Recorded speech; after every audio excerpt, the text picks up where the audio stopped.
वापस आपके सामने हाजिर हूं। आज से हम नया टॉपिक शुरू कर रहे हैं, that is issue of shares. Issue of shares में हम बात करने वाले हैं अकाउंटिंग ऑफ शेयर की। शेयर का जो बेसिक्स होते हैं वो बेसिक्स हमने पढ़ा हुआ है, सिर्फ उस बेसिक में मैं दो चीजें ऐड कर रहा हूं। यदि आपने उस बेसिक्स को नहीं पढ़ा है तो मैं वीडियो डिस्क्रिप्शन में डाल दूंगा, आप उससे जाकर के उस पूरे टाइप्स ऑफ शेयर के बारे में पढ़ सकते हैं। Different different types of share, Capitals जो होते हैं। सिर्फ एक चीज यहां ऐड कर रहा हूं, different type of shares. We have two different type of shares, one is known as preference share and other is known as equity share. सिर्फ आपको इन दो चीजों को ध्यान में रखना है। इसके अलावा ऑथोराइज, इशूड, सब्सक्राइब, वो सारी चीजें हमने पहले जो डिस्कस की हुई है एज इट इज, वो सारी की सारी सेम टू सेम रहेंगी।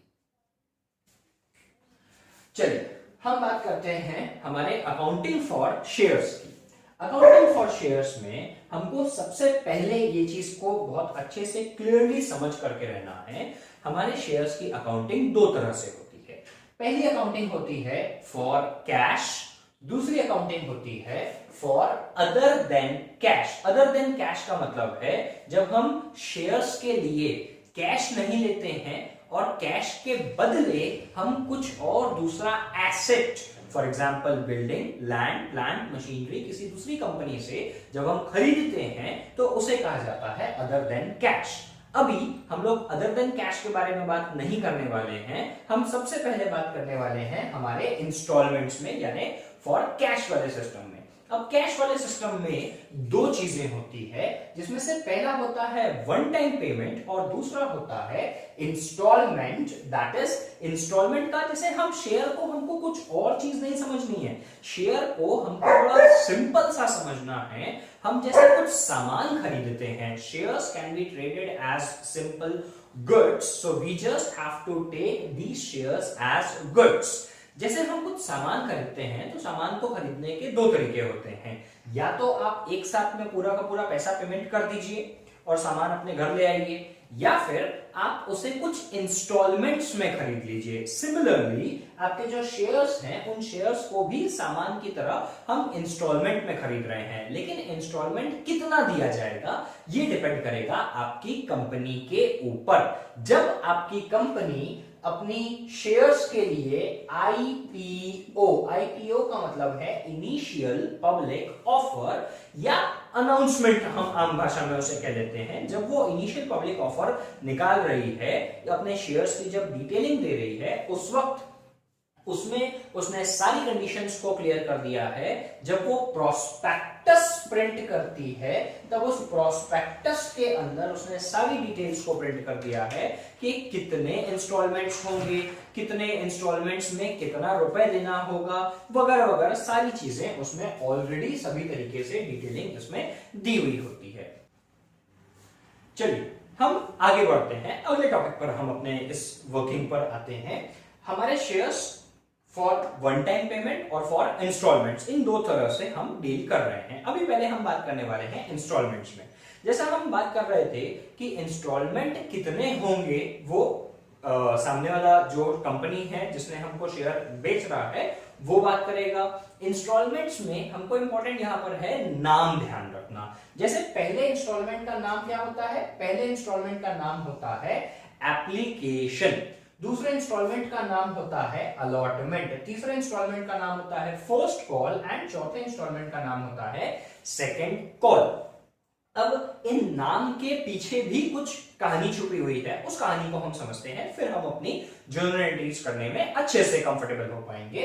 पहली चीज, हमारा अगर कोई कंपनी केवल 3 इंस्टॉलमेंट्स पे कर रही है तो उन 3 इंस्टॉलमेंट्स में कंपनी क्या करेगी, आपको जो तीसरा इंस्टॉलमेंट देगी उस तीसरे इंस्टॉलमेंट का नाम रखेगी फर्स्ट एंड फाइनल कॉल। यदि कंपनी केवल 3 इंस्टॉलमेंट्स कर रही है तो, यदि कंपनी 4 इंस्टॉलमेंट्स कर रही है, सेकेंड कॉल भी आपको दे रही है, उस केस में कंपनी बोलेगी सेकेंड एंड फाइनल कॉल। कहने का मतलब है जो भी लास्ट कॉल होगा उस लास्ट कॉल में कंपनी एंड फाइनल टर्म को जोड़ेगी कंपल्सरी तरह से।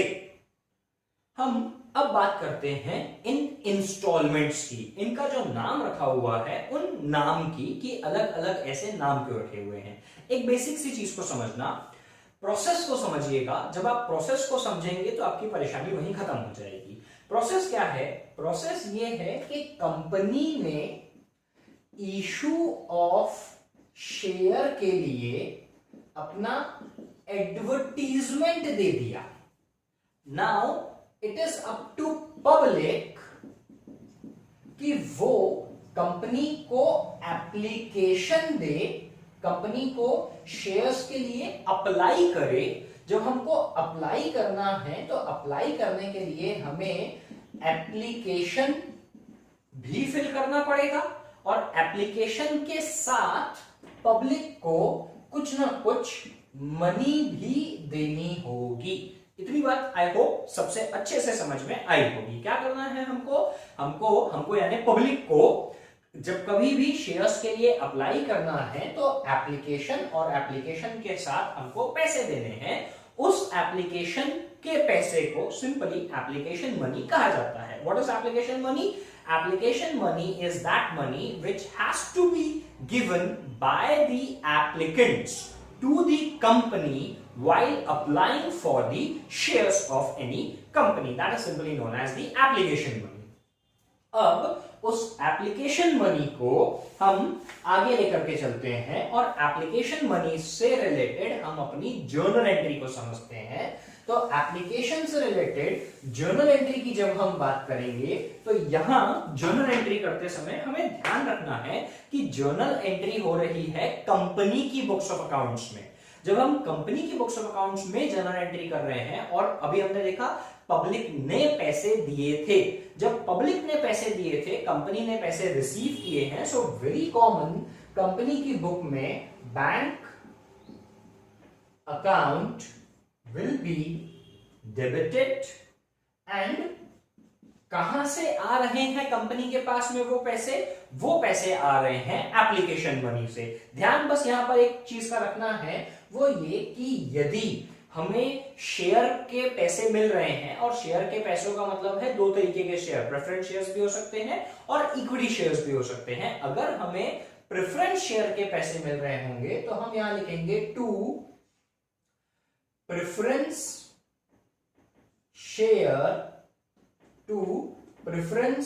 share application account।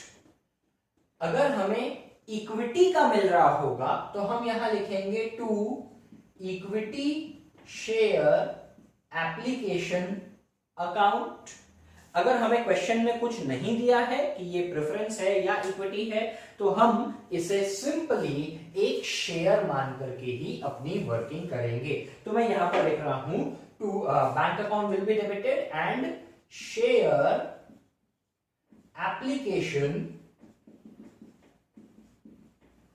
Account will be credited. अब ध्यान यहां पर नरेशन का रखना है। नरेशन क्या लिखनी है हमें? नरेशन हमें लिखनी है being share application received for being share application received for example 2000 shares at the rate rupees, जो भी क्वेश्चन में दिया होगा, just for example let's take it 3 rupees per share. ये हमने अपनी नरेशन लिख दी। अब अमाउंट मल्टीप्लाई करते समय ध्यान से, अमाउंट आपको जो कैलकुलेट करनी है अपनी जर्नल एंट्री के लिए, उस अमाउंट को कैलकुलेट करते समय आपको क्या करना है? आपको यहां इस एंट्री में लिखना है नंबर ऑफ, मैं नीचे लिखता हूं तो ज्यादा बेटर होगा, number of share application received into application money पर शेयर। यानी हमारे हमने एग्जाम्पल में यहां लिया कि हमें 2000 एप्लीकेशंस रिसीव हुए हैं और उन 2000 एप्लीकेशन का 3 रुपीज पर शेयर हमको रिसीव हो रहा है। सो यहां अमाउंट आ जाएगी दोनों जगह, debit as well as credit side में 6000 रुपीज। हमने पहली एंट्री की थी bank account debit to share application account, जितने हमें एप्लीकेशन रिसीव हुए थे उसकी अमाउंट से, इसलिए मैंने यहां पर लिखा हुआ है रिसीव्ड। अब अगली एंट्री में जो एप्लीकेशन हमको मिले हैं उनको हमको ट्रांसफर करना होता है हमारे शेयर कैपिटल के अंदर, यानी शेयर कैपिटल अकाउंट में।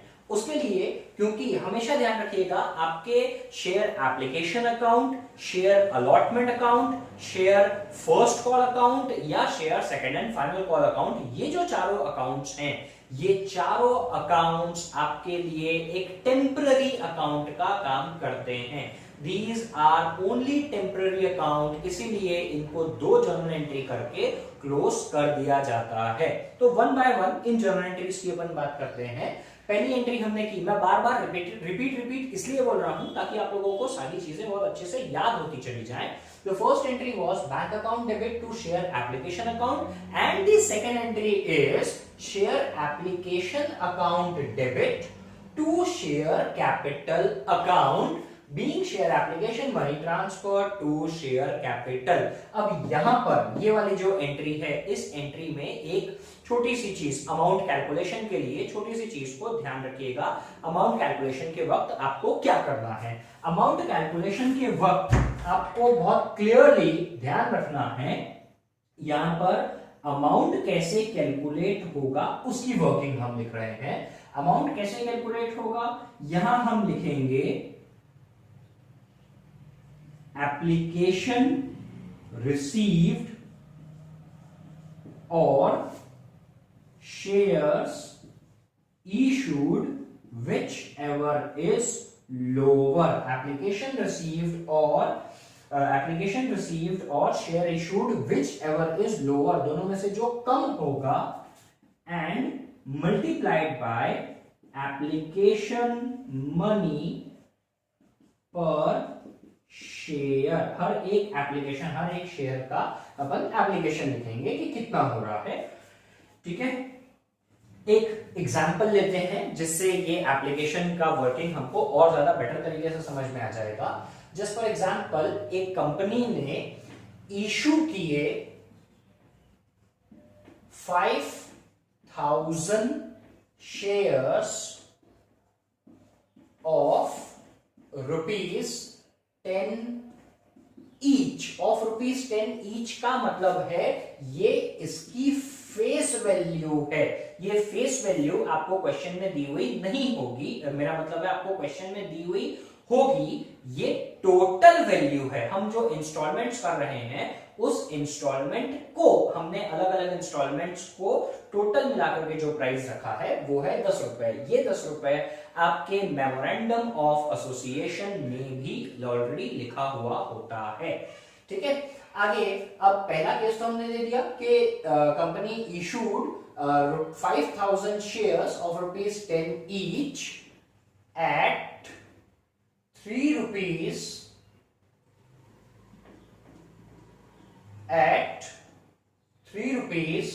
On application. 3 रुपए एप्लीकेशन के समय पेबल रहेगा।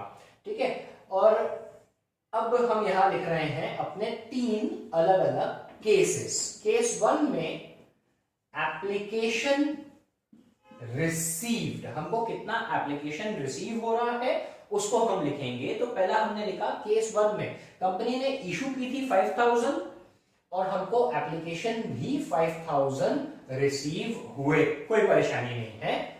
सेकंड केस में एप्लीकेशन रिसीव ये 5000 से ज्यादा हो गए, फॉर एग्जाम्पल ये हो गए 6000। और थर्ड केस में ये हो गए एप्लीकेशन रिसीव्ड, ये एप्लीकेशन रिसीव हो गए जितना हमने इशू किया था उस इशू से कम, यानी एग्जाम्पल के तौर पर 4,000 रुपीज। अब पहली एंट्री हम जब करेंगे तो पहली एंट्री तो हमको जितने शेयर एप्लीकेशन मिले हैं multiplied by number of multiplied by हमारा जो एप्लीकेशन प्राइस पर शेयर है उसी से हम मल्टीप्लाई करेंगे। लेकिन जो सेकंड वाली एंट्री है ये वाली, यहां पर अमाउंट हमको कितनी लेनी है, इशूड या हमारा जो एप्लीकेशन रिसीव हुआ है विच एवर इज लोअर को ध्यान रख करके एंट्री लिखते हैं। पहली एंट्री हम जब करेंगे तो एंट्री क्या होगी, एंट्री तो सब जगह कॉमन होनी है। Bank account will be debited and to share application account will be credited. Amount यहां पर आ जाएगी, आपको कितने शेयर मिले थे, आपको शेयर मिले हैं 5,000, so this is 5,000 multiplied by आपका एक शेयर का एप्लीकेशन मनी कितना है क्वेश्चन में 3 रुपीज, तो आप उसे यहां मल्टीप्लाई करेंगे 3 रुपीज से and the amount on the both debit as well as credit side is 15,000 rupees. दोनों साइड में डेबिट और क्रेडिट साइड में आप लिखेंगे 15,000 रुपीज। फिर जब आप सेकेंड वाली ये वाली जब आप एंट्री करेंगे तो ये वाली एंट्री में entry remaining same, that is share application account will be debited and to share capital account will be credited. Now in this entry आपका कितना कितना रिसीव हुआ था, आपने सबसे पहली चीज इशू कितना किया था, 5,000 आपने इशू किया था और आपको रिसीव कितना हुआ है, वो भी 5,000 ही आपको रिसीव हो रहा है। मतलब घबराने की कोई बात नहीं है, आप सीधा सीधा अपनी जर्नल एंट्री में 15,000 रुपीज और 15,000 रुपीज बड़े सिंपल तरीके से लिख सकते हैं। आपकी ये एंट्री यहां पर कंप्लीट हो गई। अब हम आते हैं सेकंड वाले केस में। सेकंड वाले केस का मतलब है जब हमको एप्लीकेशंस ज्यादा रिसीव हुए, उस केस में जब हमको एप्लीकेशन ज्यादा रिसीव हो रहे हैं, journal entry remaining same, there is no change in the journal entry, journal entry remaining same. हमको यहां पर जब एप्लीकेशन रिसीव हो रहा है तो हम यहां लिखेंगे 6,000 इंटू 3, दैट मीन्स यहां हमारी अमाउंट आ रही है 18,000 रुपीज। दोनों side debit and credit side दोनों साइड 18,000 रुपीज। देन अब हमको यहां पर इसका ध्यान रखना है विच एवर इज लोअर। पहली चीज हमने इशू कितना किया था, इशू किया था 5,000। दूसरी चीज हमको एप्लीकेशन मनी कितने शेयर्स का मिला है, 6,000 का मिला है। दोनों में से कम क्या है, दोनों में से कम है 5,000, तो हम यहां पर कैलकुलेशन करेंगे 5,000 के हिसाब से, यानी यहां हो जाएगा 5,000 into 3 rupees is equals to 15,000 rupees. अब ध्यान से यदि आप एक चीज यहां देखेंगे तो यहां आपने शेयर एप्लीकेशन को क्रेडिट किया है 18,000 रुपीज से और यहां आपका शेयर एप्लीकेशन डेबिट हो रहा है 15,000 रुपीज से। दोनों जगह 15,000 रुपीज ही आएगा, तो यहां पर आपने इसे 15,000 रुपीज से डेबिट किया है। दैट मीन्स आपका जो 3,000 रुपीज का बैलेंस है, इस 3,000 रुपीज के बैलेंस की भी कुछ और वर्किंग होती है, उस वर्किंग को भी हम आगे सीखेंगे। अभी हम सिर्फ एक एंट्री के ऊपर फोकस कर रहे हैं, वो है हमारी शेयर एप्लीकेशन की एंट्री। अब आते हैं इसके बाद में हम अपने थर्ड केस में।